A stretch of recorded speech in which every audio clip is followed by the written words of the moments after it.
welcome to the show. Thank you very much. Pleasure to be here. Yeah, I'm really looking forward to speaking with you. And maybe just as a little bit of context for people listening, you and I were introduced about 3 or 4 weeks ago via mutual acquaintance.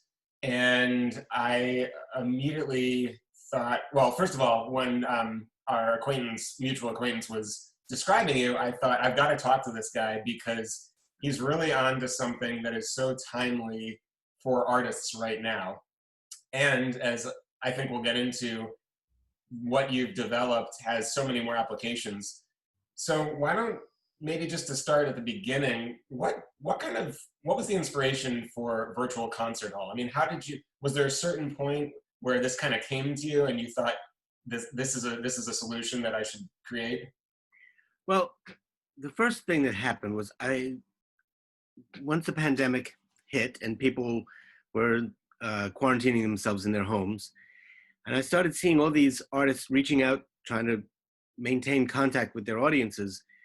And so many people were doing things on their iPhones. They were just recording whatever they could and just putting it out. And it was always so unsatisfying to me. And these are, in so many cases, were wonderful artists.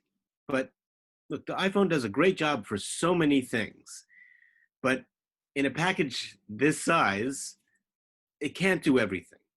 And the electronics that go into making a really great analog or digital circuit are very specific, and they are expensive.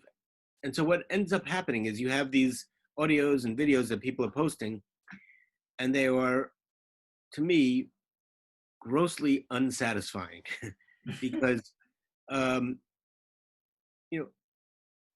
music to me has all kinds of subtlety. There's a wide dynamic range, there's color, there's nuance, and frankly, you don't get any of that on the iPhone. You don't get to hear the person's heart. And so I started thinking about it. Well, what could I do with, I've had 35 years of experience, almost 35 years of experience recording in all different kinds of venues all over the world. Lots of different kinds of rooms. And I thought, I could probably help people figure out how to get the best sound out of their room. And so it started off with just this small kit where I would build in a really nice choice of microphone, a choice of mic preamp and a recorder, and a way to get that into the iPhone so that it would be simple. And that was the genesis of it. And then it kind of grew, and we started thinking, well, wouldn't it be great if we could really improve the video quality as well?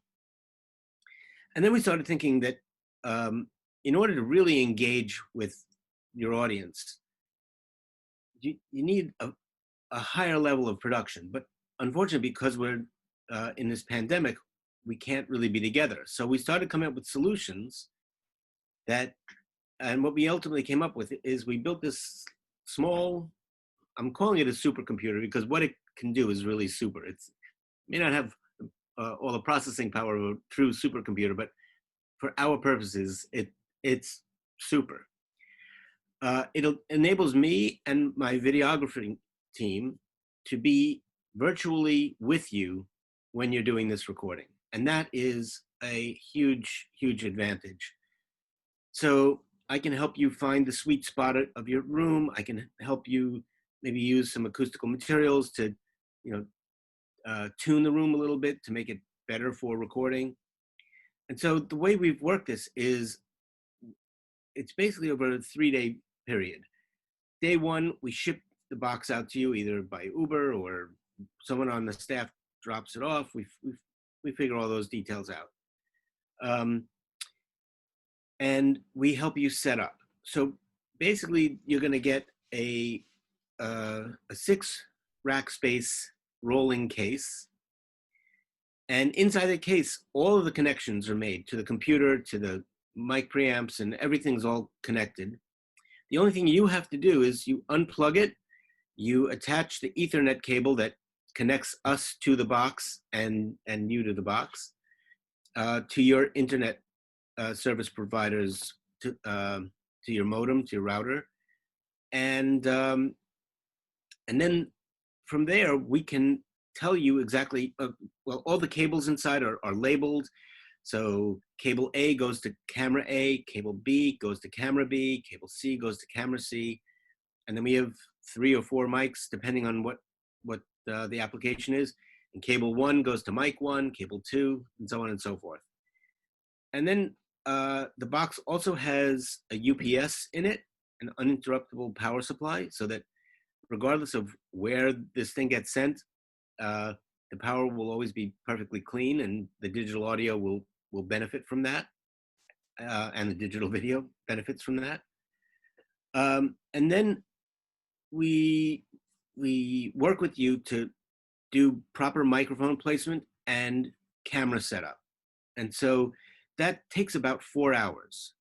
So we're basically trying to figure out how to make the best use of your individual room, and we've chosen cameras that have really huge sensors, so that for the most part, the available light in your room will satisfy these cameras. And also, we're going for a certain kind of look of, uh, you know, you're being invited into this artist's home. And I think that in these days is a particularly powerful image, that you feel this connection to the artist by being invited into their own private space.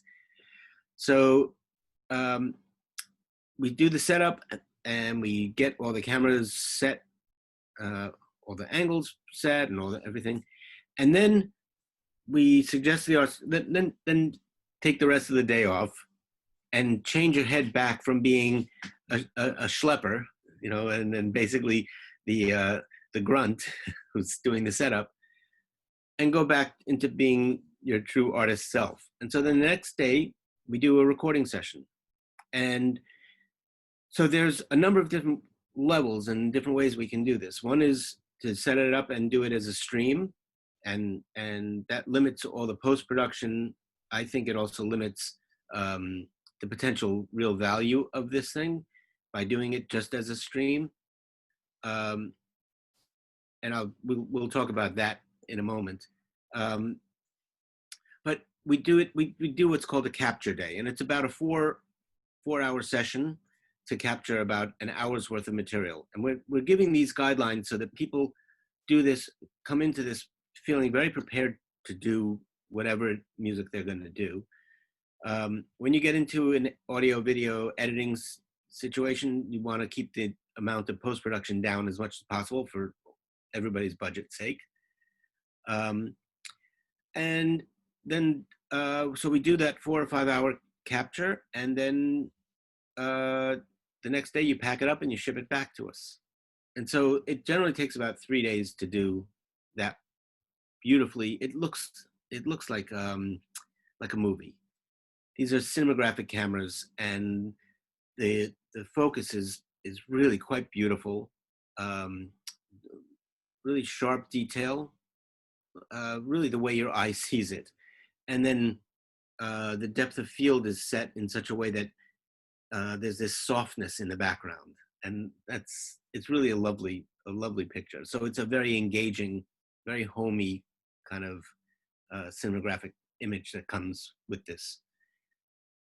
So the thing that I see as a great opportunity here is that the artist for the first time will have so much potential power to capture their own material that I don't want to see people just stream and send it out into the world and then that be it. I want to help them to create their own programming, their own sort of content collection. Mm-hmm. And in order to do that, we do have to do, it's generally about a day of post-production. But I believe from that one day of post-production, the cost of that is way more than balanced out by the fact that you're going to have a tangible asset for the rest of your life. This stuff will look so good and sounds so good and the artist can own it. I mean, that's what I love. I love the fact that the artist could do this for themselves. Uh, on that note, we are also being contacted by some different universities to help them with their concert series, but with different presenters. It's becoming a real stopgap measure for a lot of presenters this summer who, because of the virus, had to cancel their seasons, but they still have these relationships with these artists that they were going to do concerts with. So this becomes a way for different presenters to fulfill those obligations, stay in contact with their audience, and and keep things moving. Um, the beautiful thing about this particular computer and the way that we've set this up is that there are a number of different ways that we can handle the streaming.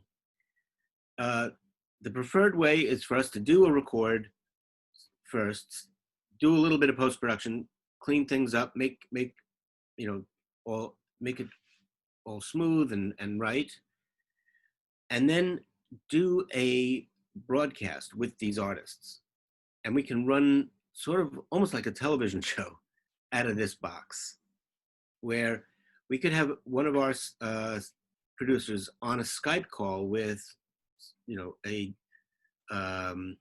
select few that perhaps if it's a festival and they have a list of donors that they want to maintain a relationship with. So you do a Skype call with those donors, and those are the people who have access to the artist and can ask questions, and you know it's a little higher level of access. But then you offer viewing the concert and the Q&A to your wider audience as a free service. And so I love this because it it helps us create some sort of revenue stream to help support the artists doing this, but it also helps connect with the audience by offering a really high quality um, concert or presentation, but do that and leave the funding to, you know, a circle of donors. And Adam, can I just ask, when Yeah. we're talking about live streaming, it doesn't matter the platform that the artist chooses to do the actual live stream. It could be Facebook, it could be Instagram. That doesn't matter, right? No. The thing that matters is how good your internet connection is. So that's why everything is done off an Ethernet cable. And we are suggesting to people, if you're going to do a live stream and a live stream with a call in or something like that, contact your internet provider and see if you can up the speed of your system before you do this. Right now, we've done some where we measure the speed and it's in the 80s at 80 megabytes per second. That's good. That's sufficient. 100 would be better. But the thing is, Wi-Fi is way too low a connection to support the kind of data that pipe that all this bandwidth needs. Well, and that also just speaks to what you were saying earlier. If we're thinking about what the vast majority of artists are doing, which is from an iPhone, Right. by definition, we're talking about Wi-Fi. So I just want people to have this bigger understanding of what you're talking about. It's a complete overhaul of the audio, visual quality, the connection to streaming for fans and artists to have a really good experience. It's really the complete solution.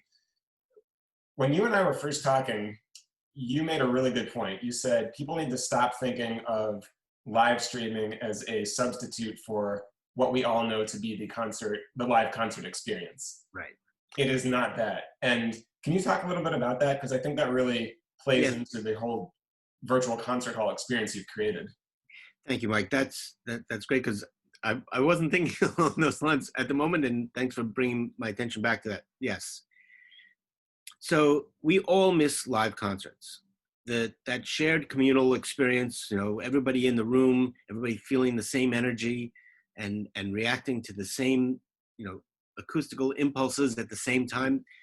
That's an amazing human experience. We can't have that right now. Just by the nature of the concert halls being closed, or people being separated, if they're open at all, the number of people that can fit in the concert hall is greatly reduced. So um, it it's a loss of that live experience.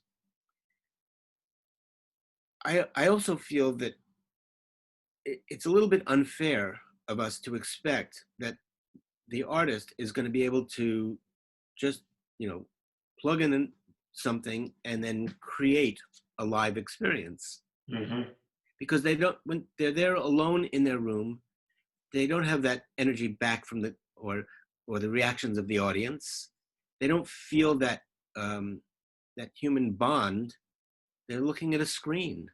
So this is also part of the reason why I'm so interested in having a little bit of post-production time, so that the artist can feel freer when they're doing their record, because they can have a safety net, and we can make sure that the best of them goes out under the care and beautiful production values of this, what the virtual concert hall can produce.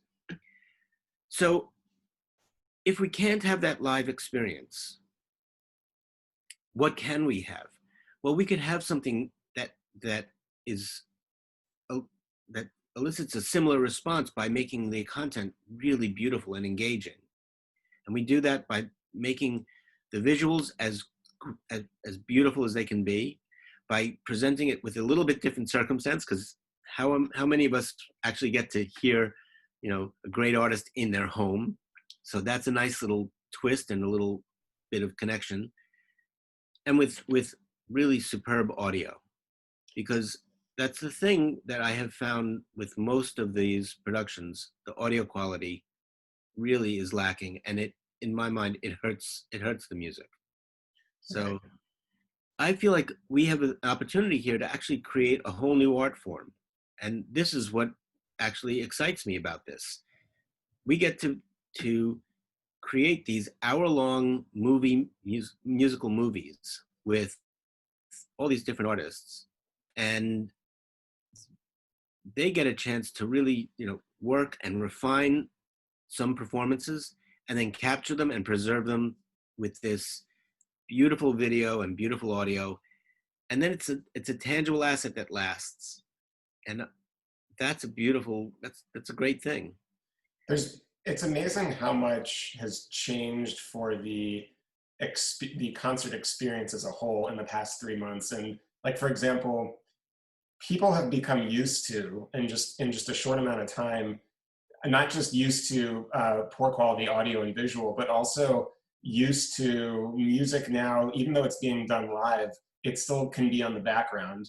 So I might be tuned into a live stream, but I might be watching it while I'm making dinner. So it's being broadcast from my phone on the countertop.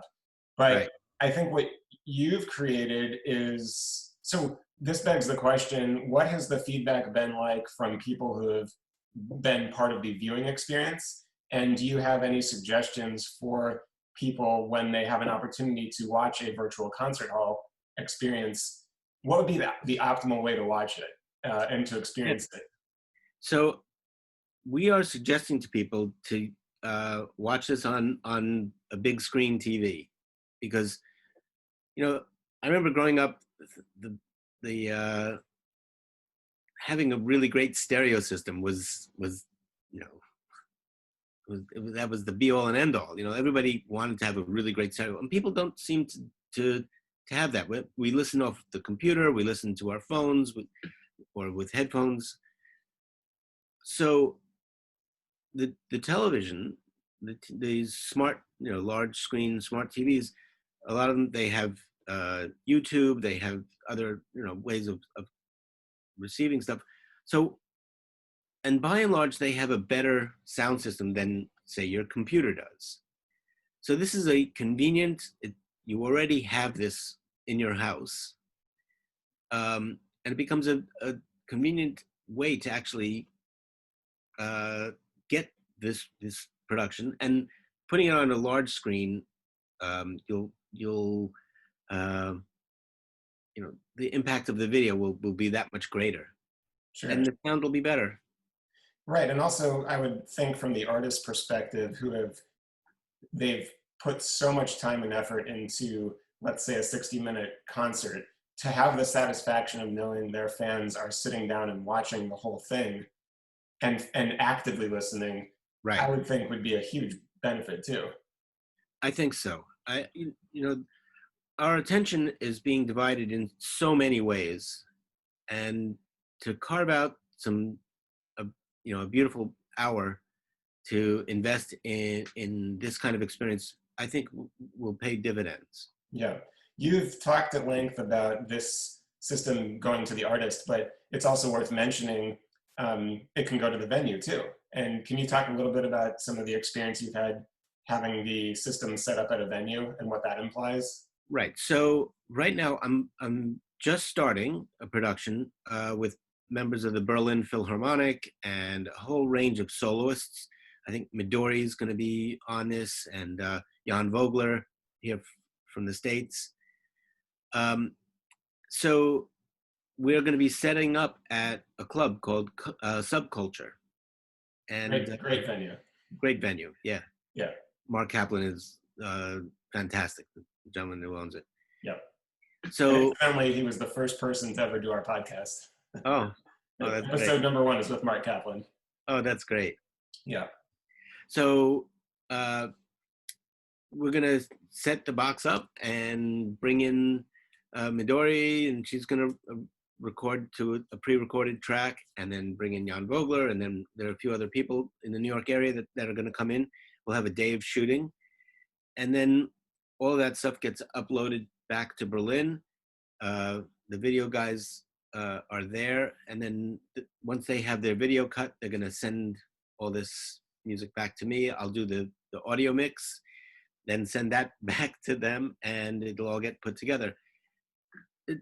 It becomes, the venue becomes a way to efficiently bring multiple artists not quite together, but virtually together. And it saves us a lot of setup time because we can basically frame everything. We can light things. For this specific video, they have a certain aesthetic that they want. So that will require a certain amount of lighting. But it builds in this efficiency that is just fantastic. So, for example, if there's a festival that has a number of artists in this area, we could set up a set of days to go in and just do a number of different artists, and that can help drive the cost down because it's less days of wear and tear on the gear and setting up, and again, the efficiency is a wonderful thing. There's been a number of articles out recently talking about the importance of artists not undervaluing their work, specifically giving away these live stream concerts for free. Yeah. And I wanted to bring that up because I would imagine, given that we're talking about such a high quality production here, it completely behooves the artist to think about the price they're going to charge for their concert experience. And I was just reading something that talked about, having surveyed a lot of fans, the vast majority want to support the artist with a virtual ticket. And once you've committed to paying that amount of money for a virtual ticket, your experience as a whole is better because you are going to be much more likely to sit down and experience the whole thing. So I guess my question is, it probably doesn't matter what platform we're talking about for the live stream, because then the artist can choose any number of ways to create a virtual ticket. Right. In the sessions that you've done, have the artists opted to do a virtual ticket, or has that not come up yet? So you have to realize we're still in very early days with this. Mm-hmm. And there's been some talk about partnering with Eventbrite, a ticketing service for some of them. a number of the festivals that we are servicing that's our front focus right now. Um, they they have not they've decided not to charge because they feel like they did their fundraising already and that was in place, and they have these relationships with these artists that they have to fulfill. So that's been the first model of what we're doing. But I think as we go on in this, and certainly if it's an artist producing this thing for themselves, uh, I think that model could work. Right. And uh, I would love to see the artists make back their investment in this. You know, it, it might not happen overnight, but the beautiful thing about this is in the old days in the record business, we used to talk about albums that had legs, that could last a long time. And I think the content that they create now, because of the production values, it'll have legs. And the other thing about this is, as people start to um, amass their own content, you can repackage and reuse things in really new and different ways than we ever have before. So, for example, say you have a couple of different concerts, or maybe you and an artist you admire, um, or who you might share some, philosophical ideas about, similarities. You could build a whole new program by using parts of those concerts in conjunction with live discussion between you and another artist. And so then you can have this new look at the same material and get much more mileage out of whatever it is that you've shot. And the new part is how the two artists now interact and talk to each other and then talk to the audience. That's So really cool.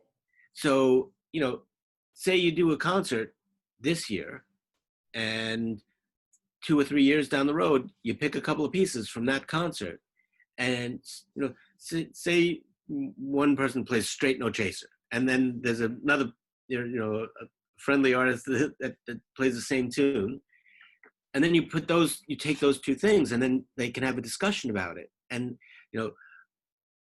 it can get as either technical or philosophical about how you feel about those changes or what the piece does to you.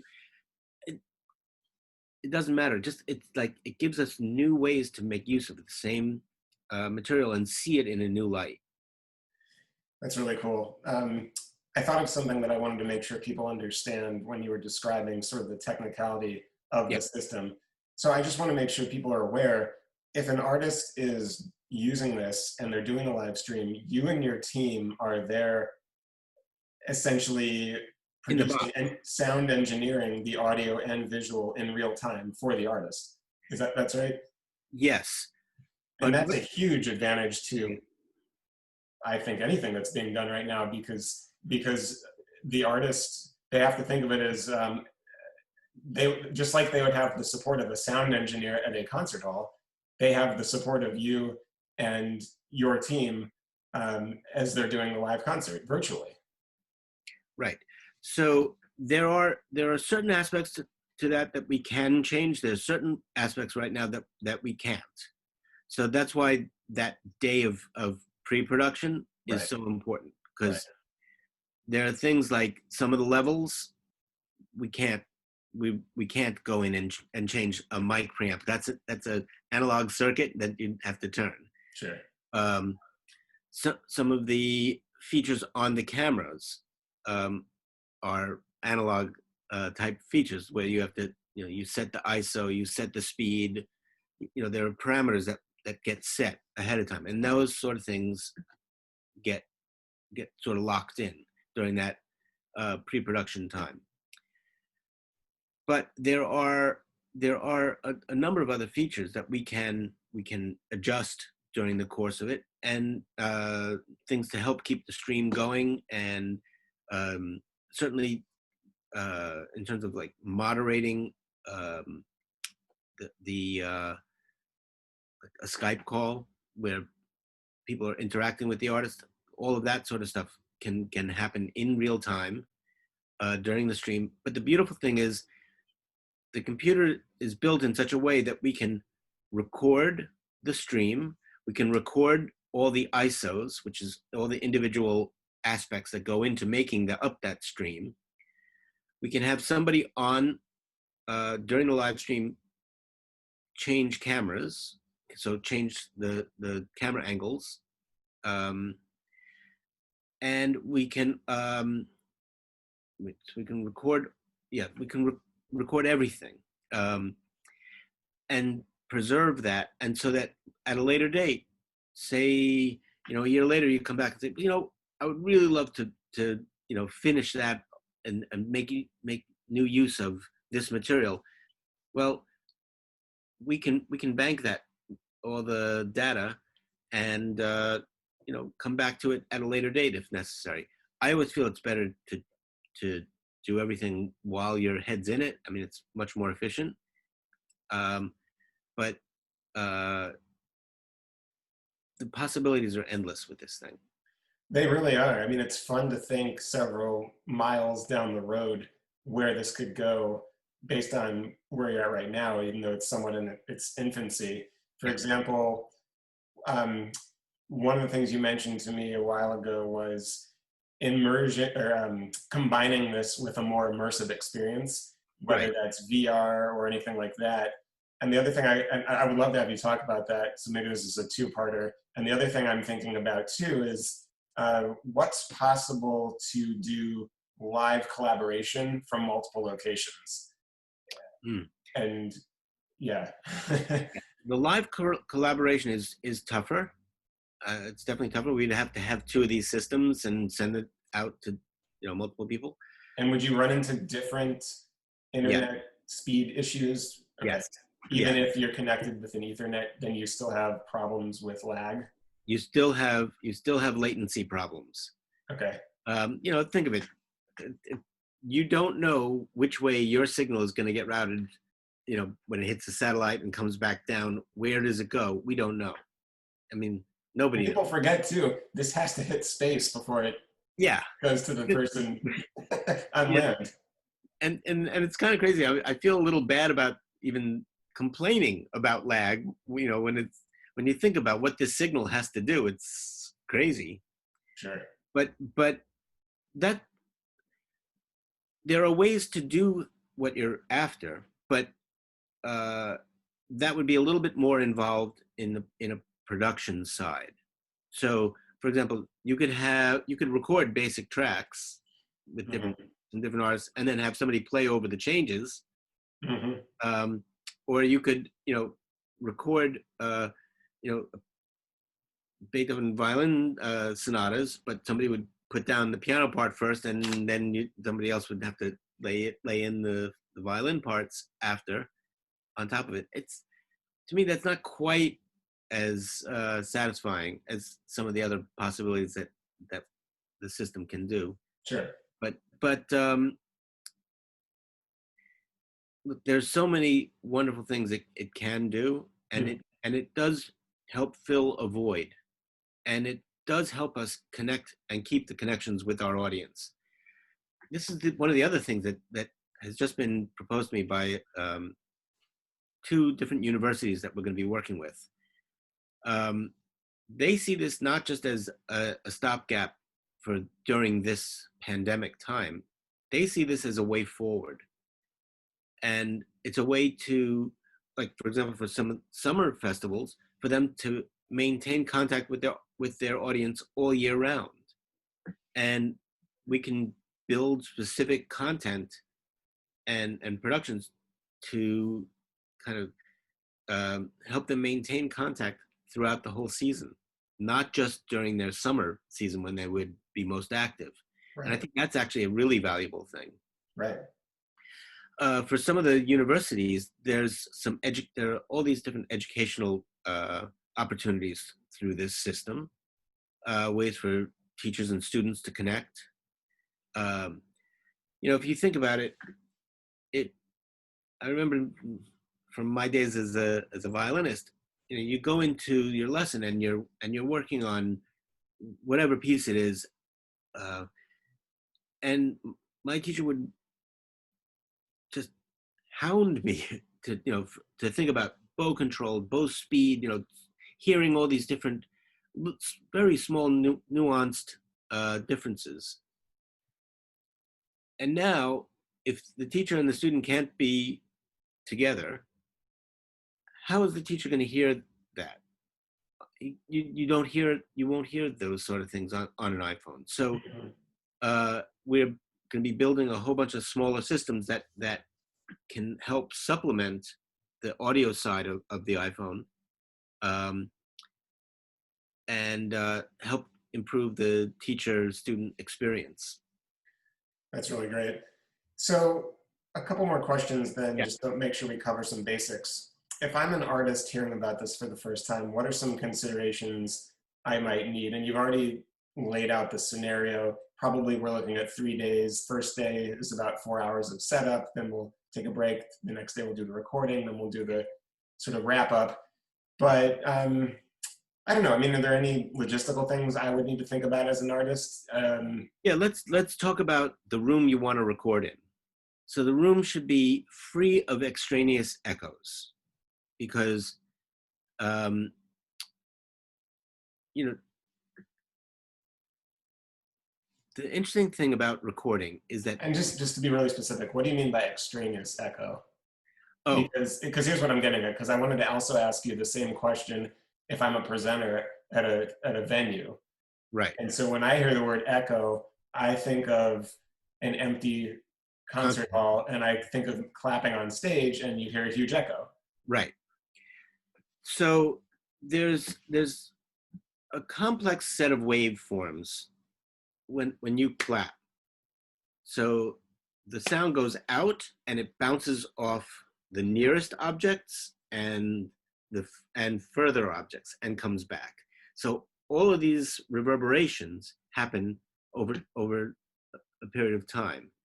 So in a small room, there's a much heavier proliferation of these earlier reflections. And so our ears understand that. And so when you hear a sound that's recorded in a small room, your ears and pick up those signals, and your brain deciphers it and says, oh, that's a small room.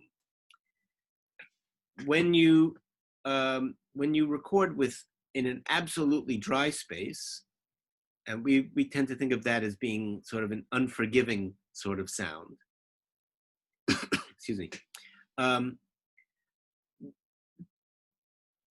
We want there to be some life in the sound, some reverberation, some it helps fill out the sound. But you want to be able to control the balance of the early to the late reflections, and have that gives us a smoother, more well-rounded sound. And we can do that through the use of reverb, digital reverb. But if there's too much of an imprint of those early reflections in the original recording, they will always be there. And so it limits how much I can then improve the sound to what our ears really want to hear, versus what is imparted by the physical nature of the room that you did the original recording in. Like, for example, the room that you're in right now, I can hear the space around it. Exactly. That's why I have this background on, because otherwise you would see my bed in the background. Right. But No, I get that. I'm in a very spacious space right here. And more importantly, there's tiles on the floor here. I was about to tell you that there's a lot of hard surfaces near you. So Absolutely. we could talk. I could help you just fix a little bit of the acoustic, because what that does is it gives your voice a little bit of a hollow sound, and so I can still understand everything you're saying. So it's not like it's not critical, Right. but it would make the experience for your listener more enjoyable and more. It's an easier rapport if there aren't all those other extraneous reflections for this kind of purpose. Well, I have to say too, if this would be a horrible room to play an instrument in. Yeah. Well, yeah, it's got it's really front loaded on that early reflection side. Yeah, that's that hollowness that we hear. So fixing the echo. So then let's take it to the presenter side. What are some considerations at their venue they might need to think about if they're going to use this system? Well, if you're in a presenter's venue, usually those spaces are acoustically beautiful. So, Yeah, or at least good. right. Or you would hope But so. then it's just a matter of me choosing the right microphones to take advantage of the space. But in quarantine, when so many musicians are at home, they don't have recording studios. They don't have rooms set up acoustically. Last week, I went to Daniel Trifonov's house, and his piano room was all hard surfaces, and it was very bright. And he was thinking, I got to get my piano technician to come and voice down the piano because it's too loud in here. I can't get any nuance. And I brought up a whole bunch of acoustical blankets, and I brought up a rug for his floor.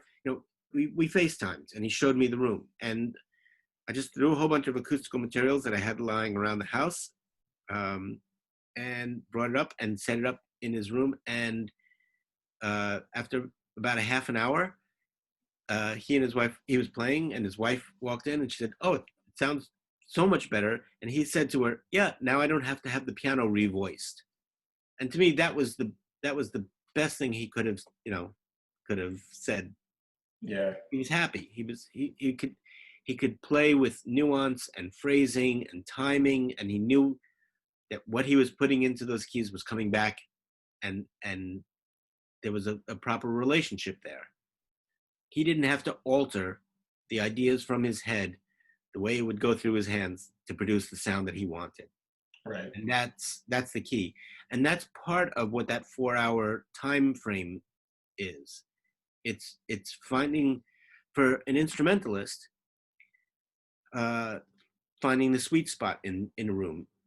So if I turn this way, I get, well, of course, this is microphone influence. I'll get one kind of sound. If I turn this way, my room has a slightly different sound. So it's like understanding the directionality of how you face and how you set up in the room makes a very big difference.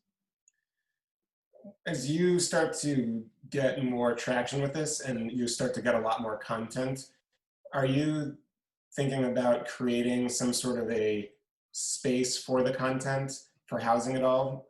Yes. Because that's sort of a leading question because I know the answer to it, but can you talk about what that entails? Yes. So we are starting, it's a 3-tiered website.